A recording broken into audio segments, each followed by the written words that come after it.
Bonjour tout le monde. Nous sommes déjà rendus à l'avant-dernière émission de En voiture. La saison avance vite, la saison automnale aussi. Les feuilles sont encore dans les arbres, mais de moins en moins. Ce ne sera pas long qu'on en aura presque plus. Fait que profitez encore des beaux paysages. Je pense que ça vaut la peine de prendre une balade en voiture et d'admirer toutes ces belles couleurs-là, là, les journées ensoleillées. On en a encore quelques-unes à l'horaire. Fait que profitez de ça un peu. Cette semaine, on va faire la chronique habituelle sur les nouveautés, ce qui s'en vient, là, puis ce qui a été annoncé très, très récemment. Je vais vous faire une petite chronique sur l'historique de la Corvette, étant donné l'arrivée de la Corvette C8, la huitième génération de Corvette, c'est ce que ça veut dire le 8. On va faire un petit historique de tous les modèles de Corvette qu'on a eu à travers les années. C'est quand même un véhicule américain mythique. On a toujours, tout le monde a un peu rêvé à une Corvette, ou en tout cas, si on n'en a pas rêvé, on l'a toujours regardé ça défiler quand on voit une Corvette. On dit tout wow, peu importe que ce soit maniaque ou non d'automobile. Donc, on va faire un petit peu cet historique-là. Je vais vous parler un petit peu avant la fin du prix de l'essence, l'évolution du prix de l'essence, chose très importante, et avec une petite conclusion. Fait que, on va commencer sans tarder sur les nouveautés de la semaine. Je vais vous parler de la Volvo XC40 Recharge. C'est le nom, c'est Recharge, donc évidemment, elle est électrique. C'est une première voiture électrique de Volvo qui fait également partie de ses modèles les plus puissants. On parle de véhicules électriques, puis on parle aussi de puissance. Combien de voitures de série de plus de 400 chevaux Volvo a-t-elle construite? La Volvo XC40 Recharge pure électrique P8, 402 chevaux, est l'une des voitures les plus importantes lancées par la marque suédoise après la P144 Amazon. La 760, la S80, plusieurs modèles. Là. Mais cette signification ne découle pas du fait d'être l'une des Volvo les plus puissantes jamais produites, avec le XC90 T8, qui a été modifié par Polestar. Je vous ai parlé un petit peu de Polestar la semaine passée. Je vais vous faire un petit apartheid sur Polestar, qui est une subdivision de Volvo dédiée uniquement aux véhicules électriques et produits en Chine.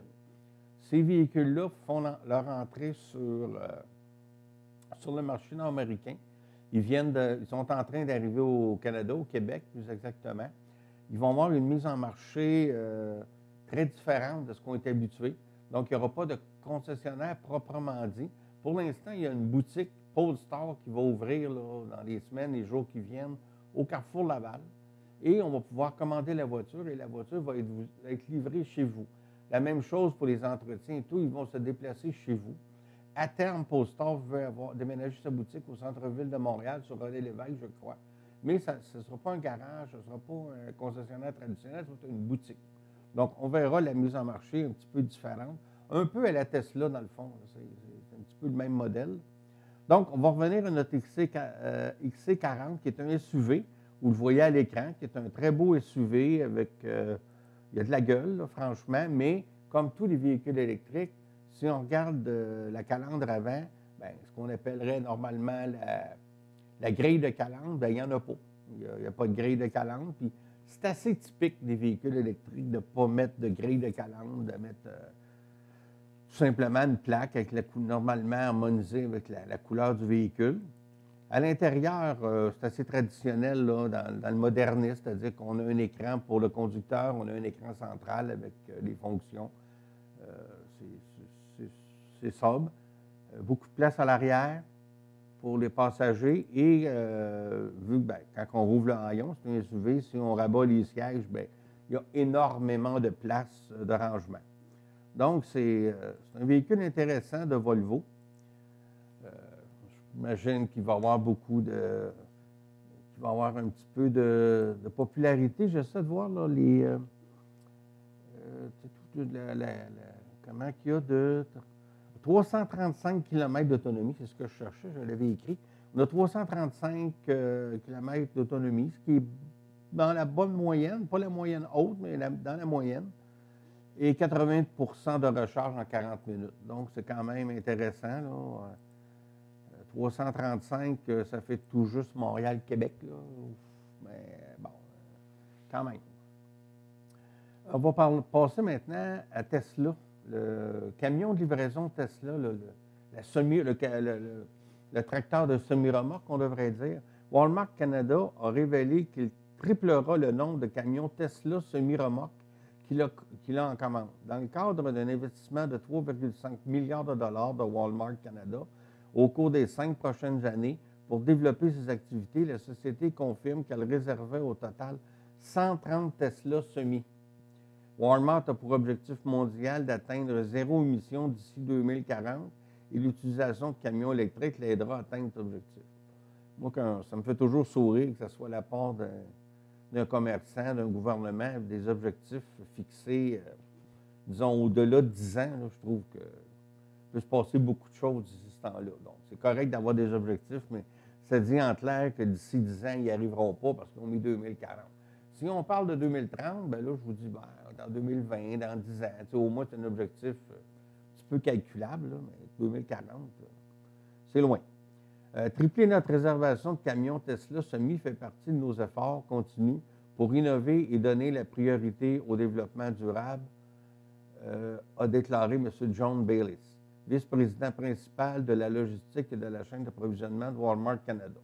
En conservant 20 de notre flotte en véhicules électriques d'ici la fin 2022, ça, c'est du court terme. Donc, 20 de la flotte de véhicules de Walmart en 2022, dans 2 ans, serait électrique. Ça, c'est très crédible. Et en nous engageant à utiliser une énergie alternative pour tous les véhicules de notre flotte d'ici 2028. Nous mettons la sécurité, l'innovation et la durabilité au premier plan de notre réseau de logistique. Donc, c'est hâte de voir. On n'en a pas encore croisé des camions semi sur la route. On doit être Tesla, on doit être à veille de voir ça. Ça va sûrement arriver là, au cours de 2021. Une petite chose un petit peu différente. Les 10 constructeurs automobiles les plus riches du monde. On va faire ça rapidement. Toyota Motor avec 211 milliards de dollars. Volkswagen avec 80 milliards. Quand même un écart, 211 à 80. General Motors, 52 milliards. Daimler, 49 milliards. Honda, 42 milliards. BMW, 42 milliards. Tesla, 39 milliards. Ford, 36. Ferrari, 29 milliards. Hyundai avec 25 milliards. Donc, on voit quand même que c'est des noms qui nous sont très familiers. Donc, ça doit être payant, fabriquer des autos. Une autre petite nouvelle concernant la Chine. Le Chevrolet Tracker, ça vous dit quelque chose? Ça n'existe plus sur notre marché. A été lancé sur le marché automobile chinois. Le prix commence à 100 000 yuan, qui est à 140 000, donc qui faisait 14 500 à 20 000. En Chine, Tracker est le successeur du Chevrolet Trax, rebadgé de la présente génération Buick encore. C'est la première fois que General Motors utilise le nom Tracker en Chine. Le nom chinois n'a pas changé. Donc, les noms, à un moment donné, on a l'impression que les constructeurs automobiles, ils cherchent des noms. Ce n'est pas évident de trouver un nom pour un véhicule. Donc, c'est ça. On utilise des noms connus. Bon, maintenant, un petit véhicule intéressant, la 610 5000 Aura. C'est une nouvelle marque de véhicules électriques sous Great Wall. Great Wall, c'est un très gros fabricant d'automobiles chinois. Ils vendent le coupé SUV Aura et maintenant ont ajouté Aura R1 à la gamme. La R1 a l'air cool, mais un peu trop comme la Smart. Évidemment, ça ressemble à la Smart. L'intérieur est également branché et on aime particulièrement le tableau de bord. Il semble être analogique, mais les cadrans sont numériques. La puissance, 54 chevaux, c'est vraiment pas très puissant. La batterie est 33 kW et l'autonomie est 351 km. Quand même intéressant. Vitesse maximale de 102 km/h. La charge prend 45 minutes sur un chargeur rapide pour 80 de sa charge de batterie ou 10h30 pour une charge complète sur le 220 volts régulier. Le prix, après les subventions, bien là, on est en Chine par contre, là, on parle de 10 400 $. C'est quand même un beau petit véhicule. Là. Moi, je trouve ça intéressant. C'est vraiment, oui, un peu comme la Smart. Il me semble un peu plus gros, mais on en a plus sur nos marchés, des véhicules comme ça, là, à 10 000, 12 000, 15 000 $ qui pourraient très bien faire comme le deuxième véhicule de la famille, par exemple. Tu sais, évidemment, si on a une famille de 2, 3 enfants, un véhicule comme ça, si c'est le seul véhicule, c'est peut-être un petit peu juste. Mais comme deuxième véhicule, soit pour aller au travail, pour soit l'homme ou la femme, celui qui travaille le moins loin, aller reconduire les enfants à l'aréna, aux différents sports, c'est un petit véhicule très intéressant. On n'a pas ça sur nos marchés. Je tenais à vous le montrer pour savoir que ça existe encore. Toujours en restant avec nos amis chinois, j'ai ici des photos de ce qui pourrait être un Range Rover Sport. Il s'agit d'un Zoyoti T900 de Chine.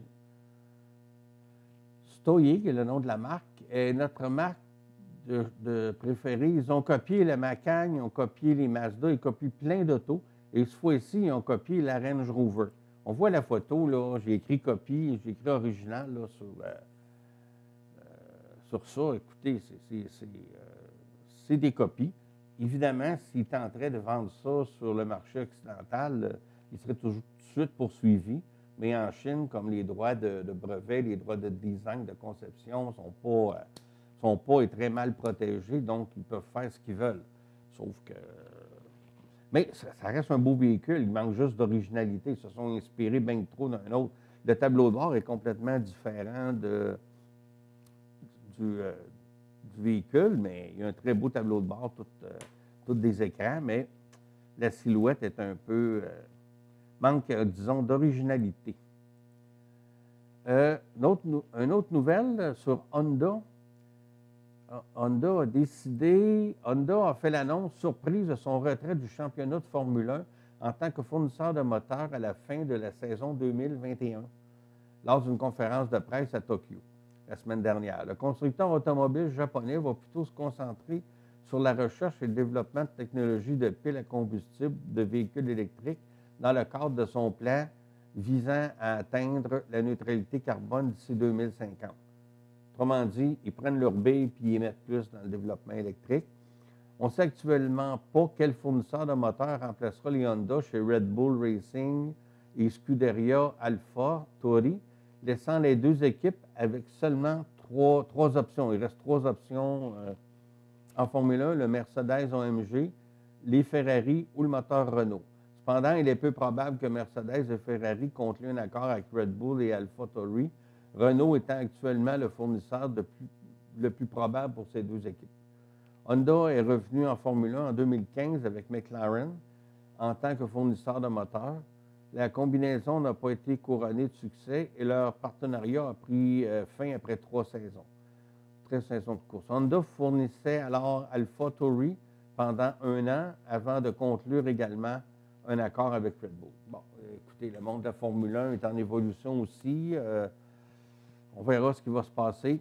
Fait que, on va rester dans le moteur électrique. J'ai une photo aussi d'une Lotus, l'Hypercar Lotus Evila n'est pas le seul projet de véhicule électrique à l'ordre du jour chez Lotus. C'est une tendance, ça. C'est une tendance forte. Les plus gros constructeurs se tournent vers l'électrique.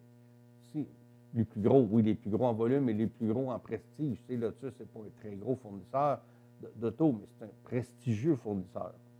Alors que l'Evia de 1972 chevaux, on dit 2000, là, parce qu'on est vraiment rendu là, mais juste pour se faire une petite histoire, vous remettre les choses en perspective, une auto moyenne aujourd'hui va avoir entre 150, 250, 300 chevaux. Là, si on rencontre de ça sur les routes souvent, une camionnette va avoir 300, 400 chevaux. Là, ici, on parle de 2000 chevaux pour une voiture. C'est énorme. Là. Elle va servir de véhicule technologique. Évidemment, quand on fait une chose comme ça, on ne s'attend pas de faire une grande diffusion, mais c'est juste pour pouvoir montrer notre savoir-faire.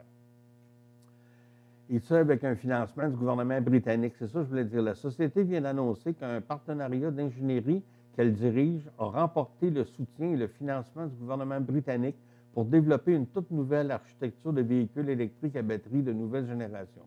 Selon Lotus, le projet vise l'accélération et l'innovation derrière les nouvelles structures légères pour les véhicules électriques. L'EVA aurait intégré une expertise de pointe en matière d'ingénierie et de fabrication numérique basé au Royaume-Uni, agissant comme une vitrine pour les nouveaux concepts de châssis de groupes motopropulseurs. Pour mener à bien le projet LEVA, Lotus collabora avec les partenaires de la chaîne d'approvisionnement, de sa chaîne d'approvisionnement et de plusieurs choses. Donc, on se rend compte que partout dans le monde, on investit dans le développement. Là, ici, c'est le gouvernement britannique qui a décidé d'investir dans Lotus pour développer l'électrique. Puis je lisais très rapidement ce matin, je ne l'ai pas emmené ici, là, mais je vous annonçais la semaine dernière que Ford investissait 1,9 milliard en Ontario pour convertir une usine pour fabriquer des voitures électriques, 5 modèles différents à terme d'ici 2025, commencera en 2022 certains modèles. Et ce matin, il est sorti une nouvelle que le gouvernement du Canada, le gouvernement d'Ottawa, est un partenaire dans cet investissement-là.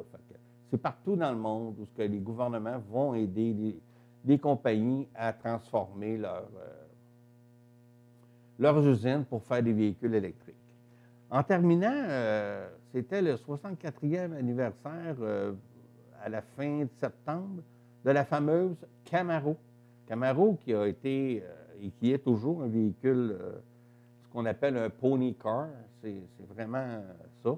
Par contre, même toutes les performances que la Camaro a toujours suscité, on a une photo aussi des anciens modèles avec le modèle courant, on n'a jamais réussi à avoir le même volume que le Mustang. On a eu du prestige, je vous dirais, autant que la Mustang.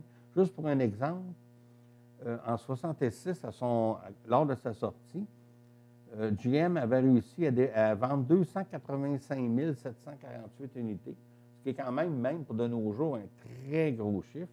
Mais la même année, la Mustang a vendu 472 121, presque, pas tout à fait le double, là, mais un bon 40 de plus. Donc, il faut dire que la Mustang, c'est une Mustang et c'est elle qui a toujours un petit peu mené le bal.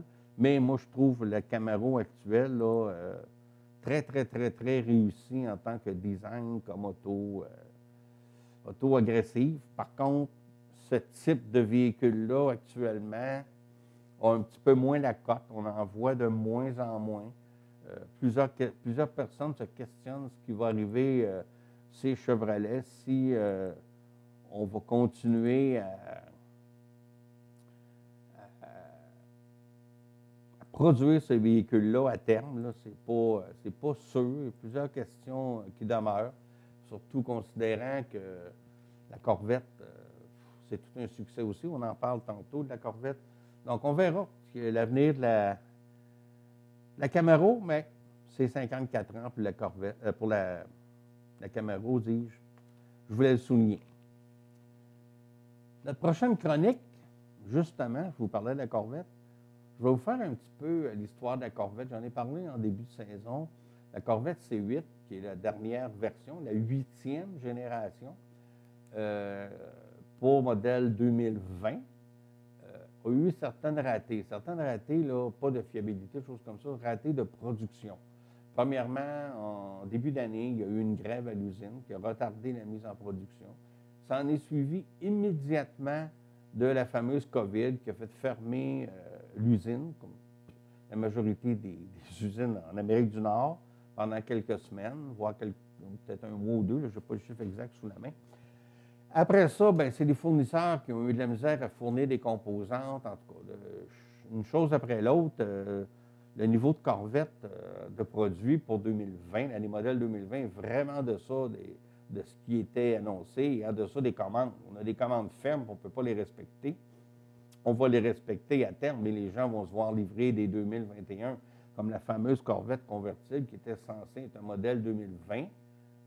Ça va être un modèle 2021 tout simplement parce qu'on n'a pas eu le temps de la mettre en production. Là. Donc, c'est un petit peu l'histoire. Puis les collectionneurs d'automobiles sont vraiment en train de ils ne se questionnent pas, mais ils sont sûrs de la réponse, mais ils s'attendent que les modèles 2020 de Corvette vont prendre une valeur assez rapide parce que leur nombre va être très réduit. Donc, si un modèle qui est la première année de la nouvelle génération d'une Corvette, la première fois qu'on a un moteur central, il n'y a pas beaucoup de véhicules disponibles. On peut s'attendre que ce véhicule-là va prendre de la valeur avec les années. On va commencer avec une petite histoire de la Corvette. En 1953, ce qu'on appelle maintenant la C1, Chevrolet met la Corvette en production après les débuts du modèle au salon de GM 53 à Motorama. Le Roadster a 2 places, utilise des panneaux de carrosserie en fibre de verre. Oui, en 1953, on utilisait du fibre de verre sur la Corvette. Il s'appuie sur le 6 cylindres en ligne Blue Flame, éprouvé de Chevrolet pour la motivation. Alors que le moteur à 6 cylindres produit 115 chevaux dans la berline de Chevrolet, la marque au nœud papillon règle le moteur pour 150 chevaux. Donc, on part de 115 à 150, ce qui est quand même une bonne petite augmentation. Une boîte automatique à 2 vitesses et la seule transmission offerte. Toutes les voitures sont peintes en blanc polo et portent un intérieur rouge. Chevrolet produit 300 Corvettes en 1953 et n'en vend que 183. Il me semble, en tout cas. Attribuer le blanc au véhicule n'était pas assez civilisé pour être un vrai grand tourisme, ni assez engageant pour plaire de foule de voitures sport. C'est un petit peu mitigé. À 1954, toutefois, 3 nouvelles couleurs de peinture, le noir, le rouge et le bleu, sont arrivées. Chevrolet a encore du mal à vendre la Corvette. Si l'usine de Saint-Louis est capable de produire 100 000 véhicules par an, elle n'en produit que 3 640 en 1954. Nouvelle vie pour la Corvette en 1955. Donc, à ce moment-là, les moteurs utilisés, on a encore le 6 cylindres en ligne et maintenant, on a un petit V8 là, qui va arriver en 1955, qui va permettre à la Corvette d'aller un petit peu plus de performance. En 1956-57, naissance d'une légende, Chevrolet transforme complètement la Corvette pour l'année modèle 56. Une partie avant révisée rappelle celle du coupé Mercedes 300 SL, tandis que les côtés festonnés ajoutent un look plus distinctif. Le V8 porte plus, mais comprend une nouvelle conception d'Abraham qui lui permet de produire 210 chevaux avec le carburateur à 4 quarts. Une deuxième glucide est disponible et augmente la production à 225 chevaux. Les nouveaux conforts de Corvette 53-55 avaient des rideaux de fenêtres amovibles et un toit pliant à commande électrique disponible. Donc, on est toujours dans la C1. Fait qu'on fait quand même, on améliore toujours le modèle. Donc, on va aller à, on était à 62. C'est le last goodbye de la C1. Chevrolet se prépare à dire adieu à la Corvette de première génération. Un arrière redessiné fait ses débuts pour 61 et présente désormais un célèbre design de feu arrière à 4 feux de la voiture sport. Chevrolet dépose son nouveau V8 de 5,4 litres, 327 pouces cubes, sous le capot de la Corvette en 62, où il produit 360 chevaux dans son état le plus élevé. Donc, on est rendu vraiment de la performance pour une petite voiture. En 63, Chevrolet lance une toute nouvelle Corvette pour l'année 63. C'est ce qu'on appellera la C2. Un style de carrosserie totalement nouvelle. On a tout revu le véhicule au complet. C'est assez impressionnant comme véhicule. On le voit là, ici, là, puis souvent, là, si on regarde comme il faut, c'est ce qu'on appelle le modèle split window aussi. Ce modèle qui n'est pas convertible, la vitre arrière est séparée en deux.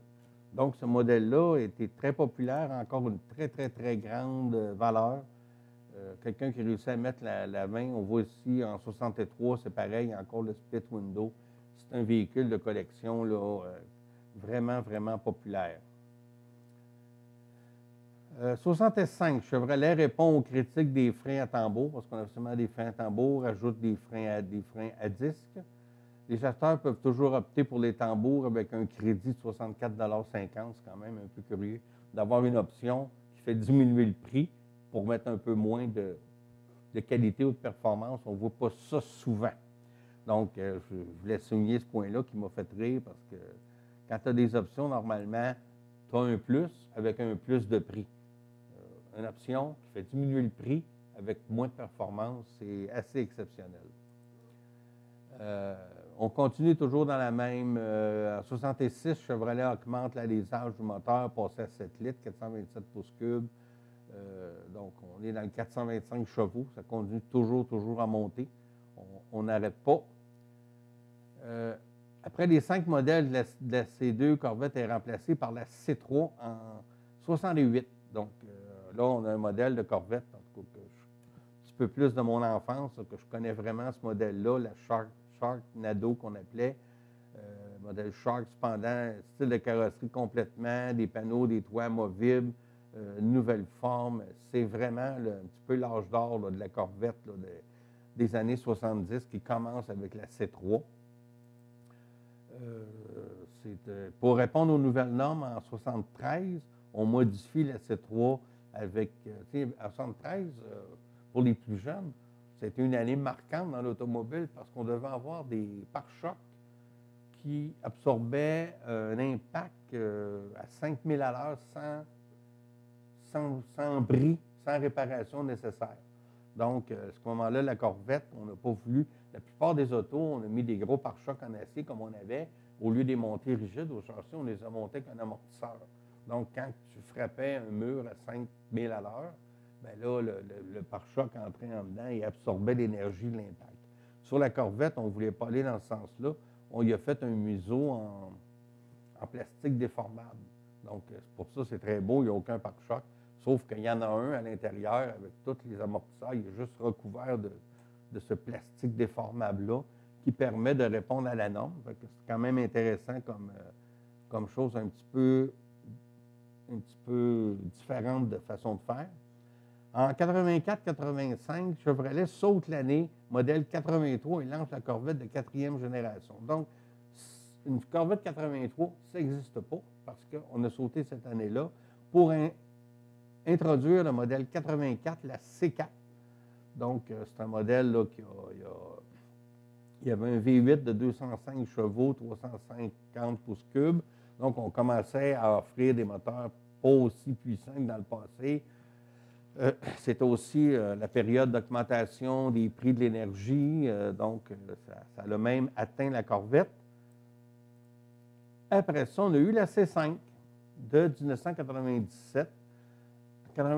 Qui était quand même différente, bien qu'elle évolue dans le style de son prédécesseur. La dernière Corvette est un animal complètement nouveau. La puissance vient du nouveau moteur LS1 de Chevrolet, comme le LT1 et le LT4 qui le remplacent. Le LS1 déplace 5,7 litres. La puissance se situe à 345 chevaux.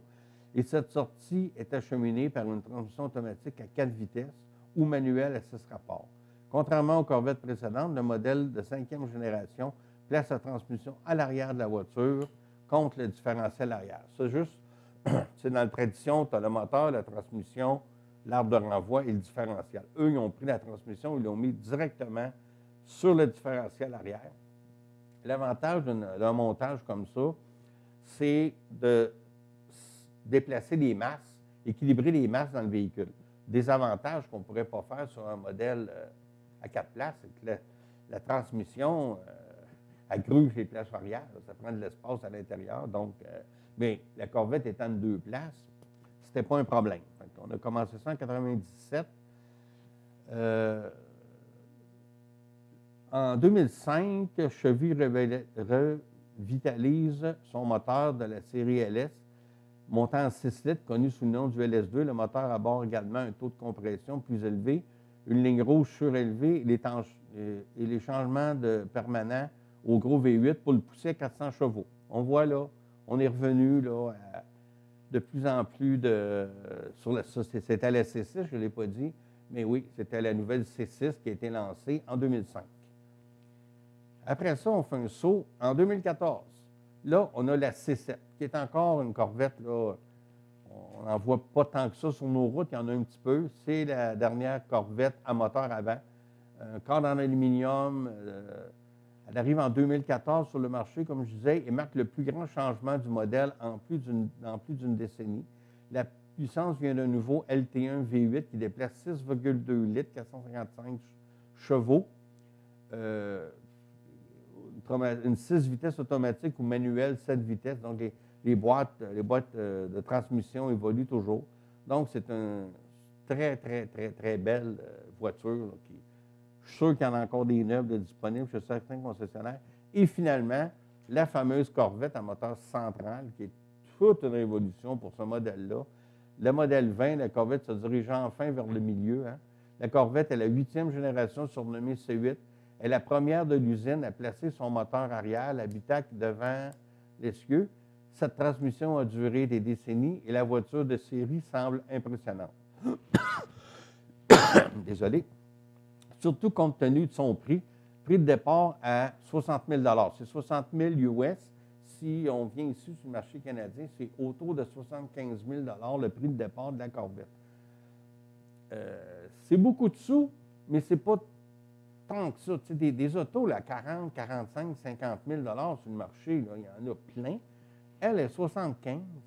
C'est un véhicule exotique, à moteur central, à performance exceptionnelle, qui va garder sa valeur pour des années. Bien, il va dévaluer, mais pas autant que les Corvettes ont déjà dévalué. Je pense que, franchement, là, Chevrolet fait un coup de maître. Oui, on le sait, en 21, en 22, il va y avoir des Corvettes à 100 000 $ avec toutes les options. Il va y avoir des moteurs plus puissants, il va y avoir des véhicules à turbo. Évidemment, on va pouvoir monter des factures, là, on va pouvoir s'amuser, bien, pour ceux qui en ont les moyens, avoir des choses. Mais à 75 000 $, les articles que j'ai lus sur ce véhicule-là sont franchement élogieux et c'est quasiment un aubaine. En tout cas, c'est un petit survol de l'histoire de la Corvette, qui est un véhicule mythique qui est toujours resté depuis 1953. Cherchons des véhicules qui sont produits depuis autant d'années. Oui, vous allez me dire, il y a des camionnettes et des choses, mais c'est plus l'exception que la règle. Donc, on a vu un petit bout d'histoire de la Corvette. Continue dans l'émission cette semaine. Je vous parle toujours du prix de l'essence. Le prix réaliste à la pompe actuellement est de 1,03,9 $. C'est très précis, le CA. Et c'est le prix moyen. Mais le prix réaliste, c'est-à-dire le prix calculé par CA que devrait se vendre l'essence, est exactement le même au centième de sous près. C'est quand même pas mal ça. C'est assez stable, ce qu'on voit dans la région aussi. Par contre, je vous disais, la semaine passée, j'avais été, il y a 2 semaines, j'avais été au Lac-Saint-Jean à 95 sous. La semaine dernière, je suis allé dans la région des Laurentides et j'ai vu aussi de l'essence à 95 sous là, de façon régulière là, au nord de Sainte-Agathe, dans le coin de la Belle et tout ça. Je suis quand même un peu surpris. On se pose toujours les questions. Hein? On dirait plus qu'on s'éloigne des grands centres, le prix de l'essence diminue. C'est un petit peu difficile à expliquer parce qu'on a plus de transport pour s'en aller là. Et l'essence est comme quasiment un 10 sous de moins qu'ici, en tout cas 8 sous de moins le litre. C'est quand même appréciable. En tout cas, par contre, actuellement, 1,03 $, c'est bien. Fait que j'espère que cette émission-là vous a plu. On va profiter du beau temps qu'il nous reste encore. Notre automne est assez ensoleillé en moyenne. Donc, profitons-en. Faisons des balades en voiture. Si vous avez la chance d'avoir une décapotable, on remonte les fenêtres, on enlève le toit, on met un petit peu de chauffage et on profite des couleurs. Sur ça, soyez prudents et bonne semaine.